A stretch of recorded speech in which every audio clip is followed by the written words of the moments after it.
دہشت گردی سے احتساب نواز شریف تک وجہ پاک چین اقتصادی راہداری منصوبہ۔ ضیاء دور میں جب بھی کوئی بحران آتا، دہشت گردی ہوتی، لوڈ شیڈنگ ہوتی، آٹا یا چینی تک کی قلت آتی، تو احتجاج کرنے والے کے کان میں کوئی سرگوشی میں کہہ جاتا اس لیے یہ پئی پاکستان ایٹمام بنا رہا ہے۔ آج کے سیاسی منظرنامے پر نئے واقعات کے تناظر میں نئے جواز ابھر رہے ہیں۔ ایک معروف جوازی مکالمہ جو کیا حکومت کیا اپوزیشن بلکہ زبان زد عام سا بھی ہے، یہ پاک چین اقتصادی راہداری منصوبے کی وجہ سے ہے۔ جرری افواج کے ترجمان میجر جنرل عاصم باجوہ جو چند روز قبل آپریشن ضرب عضب کی کامیابی کو کوئی 2.5 گھنٹے تک قوم سے براہ راست مخاطب گنواتے رہے، برلن میں بیٹھے دنیا سے شکوہ کر رہے تھے کہ دہشت گردی کے خلاف جنگ میں ہمیں تنہا چھوڑ دیا گیا ہے، اور پھر پاکستان کے خلاف ہونے والی سازشوں کی وجہ کی تان پاک چین اقتصادی راہداری منصوبے پر ٹوٹی۔ بھارتی زیر قبضہ کشمیر کے پامپور علاقہ میں پولیس قافلہ پر حملہ ہوا تو انڈین سیاستدان پاکستان کو مورد الزام ٹھہراتے دھمکیوں پر اتر آتے ہیں، تو امریکی تھنک ٹینک پھر پرانا تجزیہ جھاڑ کر پیش کرتا ہے، جس کو شیخ رشید کسی چینل پر بیٹھ کر دہراتے ہیں کہ پاکستان اور بھارت میں محدود ایٹمی جنگ ہو سکتی ہے،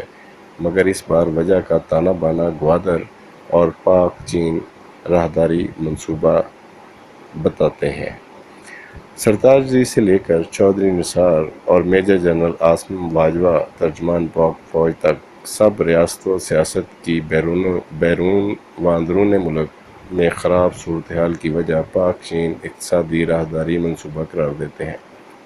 اب یہ امریکہ کی دی سوچ تو نہیں تھی کہ تحریک انصاف کے چیئرمین عمران خان کی خیبر پختونخوا حکومت نے مولانا سمیع اللہ کے دارالعلوم حقانیہ کو 30 کروڑ کی اعانت صوبائی بجٹ میں شامل کر دی، مگر پیپلز پارٹی کے سابق صدر آصف علی زرداری نے امریکہ سے ہدایت دے کر جاری کروائے بیان میں اسے جہادی ایجنڈا زندہ کرنے سے تعبیر کر ڈالا۔ زندہ ہے بی بی زندہ ہے کے نعرے لگانے والے سابق صدر زرداری کو تحریک انصاف کے ترجمان نے یاد دلایا کہ محترمہ بینظیر بھٹو نے بھی دارالعلوم حقانیہ کا دورہ کیا تھا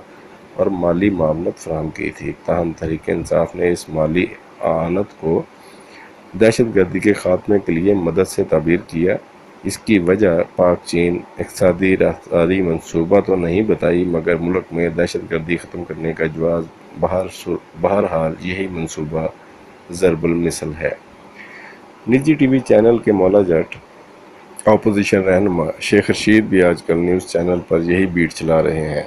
نواز شریف کو اقتدار سے باہر کرنے کی خواہش اور استعفی مطالبہ کی وجہ پاک چین اقتصادی راہداری منصوبہ بتا رہے ہیں۔ اس سے قبل حکومتی ترجمانی کرنے والے طلال چودھری بھی ٹھوک بجا کر وزیر اعظم کے خلاف احتساب کی اپوزیشن مہم کی وجہ پاک چین اقتصادی راہداری منصوبے کو ہی قرار دیتے رہے ہیں۔ دوسری طرف دہشت گردی سے متاثرین ہیں، مگر وہ اپنے دکھوں کی وجہ پاک چین اقتصادی راہداری منصوبہ کو قرار نہیں دیتے۔ Chief justice Sindh high court کا بیٹا اغوا ہوتا ہے تو چیف جسٹس پاکستان فرماتے ہیں کہ پاکستان ناکام ریاست کی صورت اختیار کر رہا ہے، مگر انہوں نے اس کی وجہ پاک چین اقتصادی راہداری منصوبہ قرار نہیں دیا۔ کراچی میں امجد صابری کے قتل سے پورا ملک اشکبار ہوا۔ ملک بھر میں کسی نے اور نہ ہی امجد صابری کے اہل خانہ اور بچوں نے قتل کی وجہ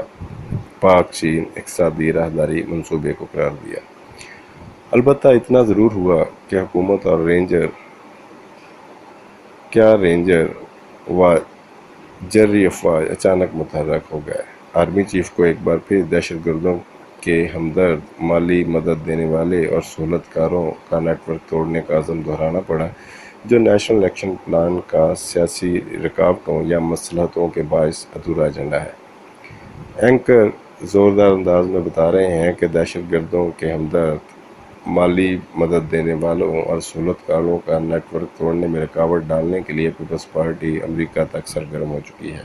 اور اب امریکی سینیٹر مکین پاکستان آنے والے ہیں کہ سابق صدر آصف علی زرداری کے قریبی دوست و سابق وزیر پیٹرولیم ڈاکٹر عاصم کی داد رسی کروا سکیں،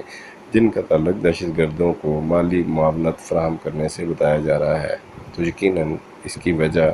پاک چین اقتصادی راہداری منصوبہ ہی ہوگا۔